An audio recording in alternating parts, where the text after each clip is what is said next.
making these charges are from the party of slavery and obstruction that resisted the civil rights movement that allowed Obama to ultimately become president of the United States. And now he aligns himself with these people? What irony, folks. Right. And speaking of Obama, his vision of America is that of a weak and unexceptional social democracy patterned after European countries, which saps personal initiative and responsibility in exchange for your acquiescence to the state. We don't want that, Orange County, do we? No. I don't share his vision, and I will fight to the death to protect this great constitutional republic that we call the United States of America and advocate that we continue to promote peace through strength. We do not need federal bureaucrats doing for us what we should do for ourselves or interfering with the free markets that have brought us prosperity that is the envy of the world. And we do not want 51% of the country voting a largesse for itself at the expense of the other 49%. Because that's what the Democrats want, because they want to be a permanently ruling class in the United States of America. And we don't want that, do we, Orange County? So, I received an email this week. Some of you have probably received this, and I thought this was really great in terms of sort of framing up the differences between the left and the right.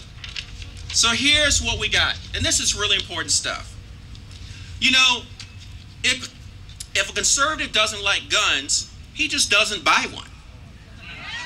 Right. But if a liberal doesn't like guns, he wants all guns outlawed and violating our Second Amendment rights.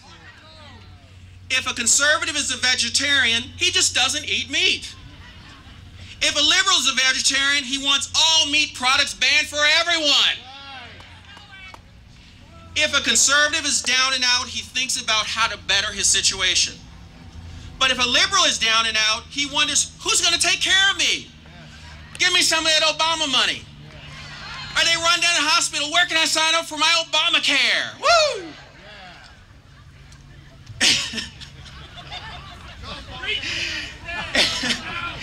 If a conservative doesn't like a talk show host, what does he do? He just changes the channel. If a liberal doesn't like a talk show host, he demands that those that he doesn't like be shut down, all the while crying about diversity, but only for the people he agrees with.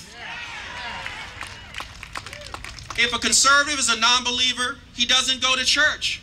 Whereas if a liberal is a non-believer, they want any mention of God and religion silenced unless it's a foreign religion, of course. Right? If a conservative decides he needs health care, he goes about shopping for it, or may choose a job that provides it. Yet a liberal demands that the rest of us pay for his. So people, what is imperative in November 2010 is that we reclaim our country from those doing untold damage to our economy and our way of life, those who seek to fundamentally transform America into something it was never intended to be. Thus, we must throw true conservatives into Congress. And in November 2012, let's finish the job by voting Obama out. Making him a one-term president. And you know something? Here's the good news. I am certain he can take his brand of change to France or Denmark, where he can have a long and bright career as a politician there. And I say good riddance. He is not the type of politician that honors and respects the American Constitution, since he sees it as an inconvenience to his radical socialist agenda.